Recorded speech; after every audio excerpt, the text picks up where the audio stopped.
तो पाकिस्तान की जानिब से भी भरपूर रद्द अमल दिया गया है। वज़ीर आज़म मियां मोहम्मद शहबाज शरीफ की ज़ेर सदारत कौमी सलामती कमेटी के इजलास का एलामिया जारी कर दिया गया है। पहलगाम वाक़े के बाद की सूरत हाल और ख़ित्ते के हालात का जायज़ा लिया गया। एलामिया में ऐसा कहा गया, कमेटी की भारत के साथ वाघा बॉर्डर फौरी बंद करने की सिफारिश, कमेटी का हमले में सयाहों की हलाकत पर अफसोस का इजहार, भारत से हर किस्म की तिजारत मुअत्तल, पाक फौज मुल्क की दिफा के लिए मुकम्मल तैयार है, भारतीय तैयारों पर पाकिस्तानी फिजाई हदूद के इस्तेमाल पर पाबंदी, पाकिस्तान अपनी लाइफ लाइन का हर कीमत पर दिफा करेगा। एलामिया में ऐसा कहा गया है। इसी बारे में उस्मान हमारे साथ मौजूद हैं। उस्मान, ये बताइए कि दो तरफा मुआहिदों पर क्या तय हुआ है? जी बिल्कुल, जो आबी जारियत का मुजाहरा भारत की जानिब से किया गया है उसके भी जवाब जो है वो पाकिस्तान की जानिब से दिया गया है। पाकिस्तान ने सिंतास मुआहिदों को मुअत्तल करने के भारतीय ऐलान को सख्ती से मुस्तरद किया है और ये वाज़ेह किया है कि यह मुआहिदा आलमी बैंक के जरिए तय पाने वाला एक पाबंद बैन अक़वामी मुआहिदा है और इसमें यकतरफा मुअत्तली की कोई शिक मौजूद नहीं है। पानी पाकिस्तान का एक अहम कौमी मुफाद है और उसके 240 मिलियन लोगों के लिए जिंदगी की लकीर है और इसकी दस्तयाबी को हर कीमत पर महफूज बनाया जाएगा। इलामिया में यह भी वाज़ेह किया गया है कि सिंतास मुआहिदे के मुताबिक पाकिस्तान से ताल्लुक रखने वाले पानी के बहाव को रोकने या मोड़ने की कोई भी कोशिश और निचले दर्जे के हक तलफी को जंग का अमल समझा जाएगा। बहुत ही सख्त जवाब पाकिस्तान की जानिब से भारत को दिया गया और ये कहा गया है कि कौमी ताकत के मुकम्मल दायरे में पूरी ताकत से जवाब दिया जाएगा।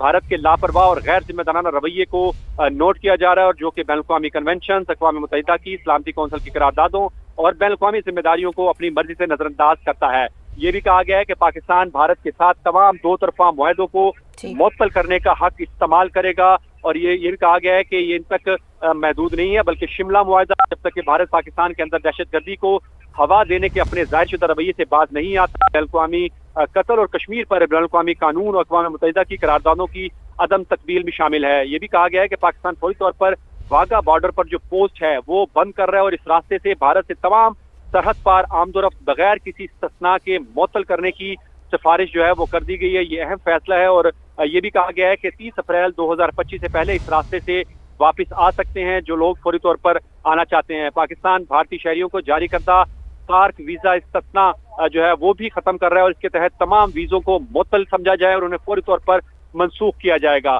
ये कहा गया है कि सिख या मजहबी जो यात्री हैं उनके जो SVES के तहत पाकिस्तान में मौजूद भारतीय शहरी हैं उनको 48 घंटों के अंदर और सिख यात्रियों के अलावा तमाम भारतीय शहरियों को निकलने की हिदायत दे दी गई है। तो जैसे हम पहले बता रहे थे कि ये बड़े अहम फैसले हैं। भारत ने जो नुक्ता उठाया था, जो इल्जाम तराशी की थी, उसका मुंह तोड़ जवाब दिया गया है। जो गैर कानूनी हथकंडे, ओछे हथकंडे भारत की जानिब से अपनाए गए थे उस हवाले से भी पाकिस्तान ने बड़ा मौसर और जिम्मेदाराना जवाब जो है वो भारत को दिया है। ना सिर्फ वो भारतीय सफारती अमले की सूरत में जो फिजाई हदूद है, ये सबसे अहम जो इकदाम है पाकिस्तान का कि फिजाई हदूद जो है वो अब भारत इस्तेमाल नहीं कर सकेगा और ना ही किसी दूसरे मुल्क के लिए जो है इसको इजाजत दी जाएगी। तो ये बड़ा अहम फैसला था जिसमें पाकिस्तान